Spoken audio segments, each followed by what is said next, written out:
I have to be the proudest non-Lakers fan right now. What Rob Pelinka and this Lakers front office has managed to do, like in the last week, has been absolutely unbelievable. And it happened in the blink of an eye, but they literally pretty much saved this franchise and set a blueprint for success over the years. So think about what they did. So obviously you go out there and you get Luka Doncic. Let's talk about the present, right? As things stand right now, currently, this is a Lakers team that is built to win, right? That is built to truly contend. I don't care what you think about him and LeBron being on the court together and LeBron's age and all of this stuff. I look at this Lakers roster and how they're sitting currently. This is one of the three most dangerous teams right now in the Western Conference, flat out. There is no world where two players like LeBron and Luka Doncic, who are both high-level scorers, elite-level scorers, and also elite-level playmakers on the perimeter, there's no way in the world they don't mesh well on the offensive end, and there's no way in the world they don't become this dominant 1-2 punch. There's zero way. Both of these guys have this amazing ability to play alongside with and adapt to other superstars. We have seen LeBron James do that countless times throughout the course of his career. One of the things that makes LeBron so unique is his ability to mesh with other ball dominant players. He did it with Dwayne Wade, did it with Kyrie. Anthony Davis in his own right at the power forward position is a bit ball dominant. He's meshed so well with certain guys over the course of his career, and that's been the reason why he's won multiple championships. A lot of times LeBron has shown off this ability to play well with other star players, and it's had its returns. He's won championships and has gotten to the finish line as a result of that. Guess who else can do that? Luka Doncic. He just did it last season with Kyrie Irving. I think that's something very underrated about both him and Kyrie is, again, this ability they have to adapt and kind of play multiple roles within an offense while trying to play off of other ball dominant players. So given that LeBron and Luka both had this experience in doing that, with some other teammates, I think it's going to be an immaculate fit. And also there's this too. None of them have played with a level of playmaking quite like each other, right? So Luka's never played with a player who can play make like LeBron, and LeBron has never played with a player who can play make like Luka. It is an absolute recipe for success to have an abundance of elite level playmakers on the court together. You literally have two top 5 playmakers in the entire league on the same team. Imagine closing games out. Imagine how great that offense is going to look as these guys continue to mesh with each other over like the next couple of weeks and months when Luka's back and healthy. It is an absolute recipe for success. So that's the now, right? That's the present. This is a team that is definitely built to win and contend as things currently stand. I'm not even talking about the pickup of Mark Williams that just happened last night. That was like the ultimate piece, the last piece of the puzzle, right? You have Mark Williams, who is this great young big man who just keeps the game very simple, right? Here in LA, it's going to be doing a lot of picking and rolling, either off of LeBron or off of Luka. He's a strong finisher around the basket, and he also has a very strong defensive presence and can rebound. Very simple, right? And his type of player archetype works well with a guy like Luka. Luka loves playing with athletic bigs who can get in like high screen and roll scenarios. It's like they brought in Mark Williams just to give Luka something to work with, right? Mark Williams is the ultimate perfect center to have around a guy like Luka Doncic, and he just brings so much to the table outside of just fitting with Luka. I mentioned his defense and just his overall paint presence, because as we know, paint presence defensively has been an issue for the Lakers the entire season. I always thought that's kind of weird considering that they have Anthony Davis, who should be one of the best paint protectors in the entire league, and it's kind of been a theme over the last few seasons with the Lakers having paint issues even with having Anthony Davis on the floor. But that's a conversation for another day.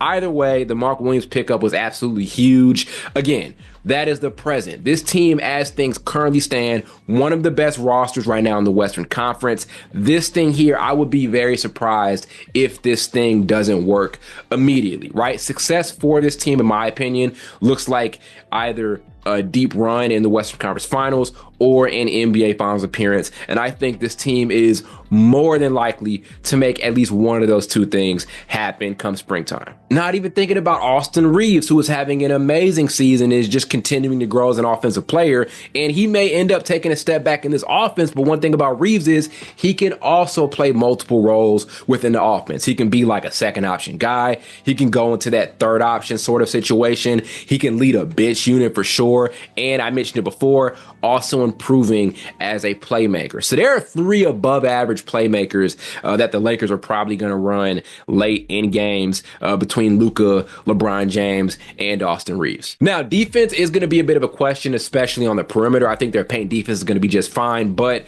Luka, LeBron, and Austin Reeves right now are just not amazing defensive players, and we all know about Luka's defensive issues at this point in his career. They still have guys like Dorian Finney-Smith and Rui Hachimura and guys like that who can, I guess, hold it down on that end. But late in games, if you're going to have these three guys on the floor, maybe there could be some perimeter defensive issues. But either way, right, still, looking at this team on paper, judging by what we're seeing right now, this team, as things currently stand in the present moment, this is a contending group. And again, I think is equipped to beat just about anybody right now in the Western Conference. I really think that's where they're at. I think they can challenge OKC.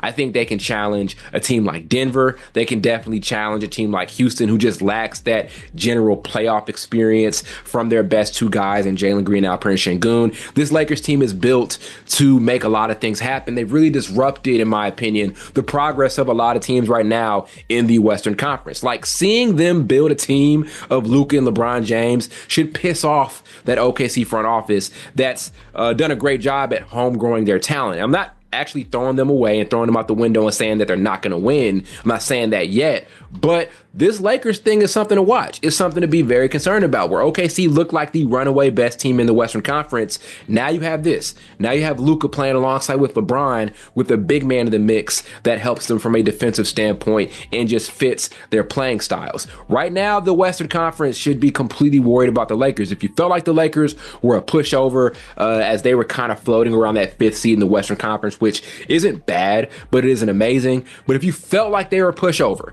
right now, this team is dangerous. They're equipped to make a lot of things happen. It's going to come down to health, right? If Luka's not healthy, then obviously they're less of a threat. But if he is healthy, this thing is going to be very dangerous for a lot of squads out west. So again, that's the present. Now let's talk about the future. My biggest point of concern for the Lakers has always been this. What moves are they going to make for the future? LeBron James getting older. He's going to retire within like the next 2 or 3 seasons, maybe less. Who knows what ends up happening after this particular season?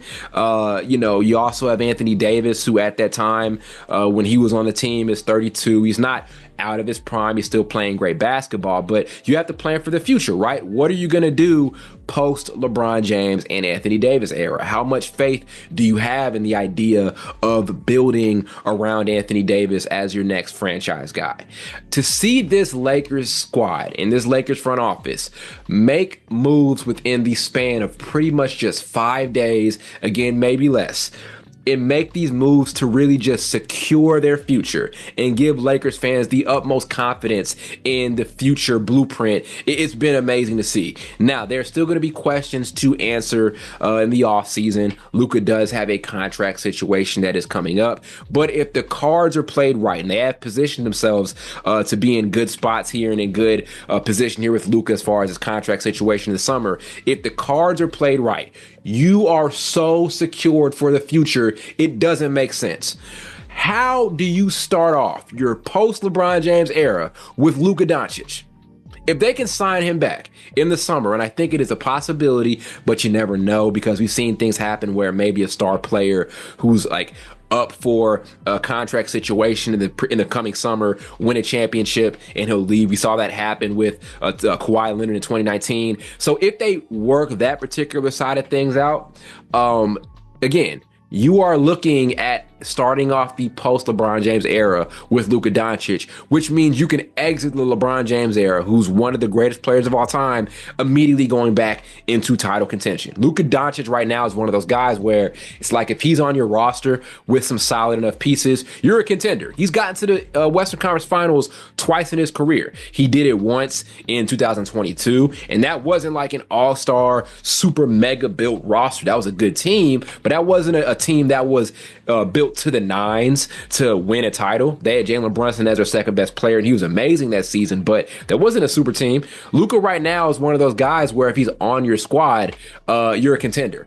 So you exit the LeBron James era, hopefully with Luka Doncic under your belt, and also Mark Williams, who I think has a ton of upside as one of the future best and most solid big men in the NBA. It's unbelievable how this front office has played their cards. They have put themselves in an amazing position to succeed, and I'm excited to see how this thing ends up working out. So again, in under a week, the Lakers managed to make themselves probably the biggest threat to the OKC Thunder in the Western Conference, and also make massive strides and answer some serious questions about what their future could end up looking like after this LeBron James era comes to an end. It was something that they had to answer, something that they had to address at some point in time, and they did it in the snap of a finger. I'm so confident in this Lakers team. Again, I'm not a Lakers fan, but I'm just proud of their progress in the moves they've made and just how they really cater to fans and giving them this level of confidence as they move forward into like these next few years, and really just trying to get this franchise back into a position to where they are continuously probably like the biggest threat, or still one of the biggest threats across the entire association. As far as like the last few seasons, they've been good, they've been decent, but the name Lakers just hasn't struck fear in opponents' hearts over the last few seasons. It's not feeling like a dynasty or anything close to it. They are making massive steps to get this team back in that position. Amazing work here by the front office after making some questionable moves over the last few seasons. And we'll see how this thing ends up playing out by the end of this season. Come springtime, we'll see just how deep and how effective this Luka Doncic and LeBron James led roster can end up being come playoff time.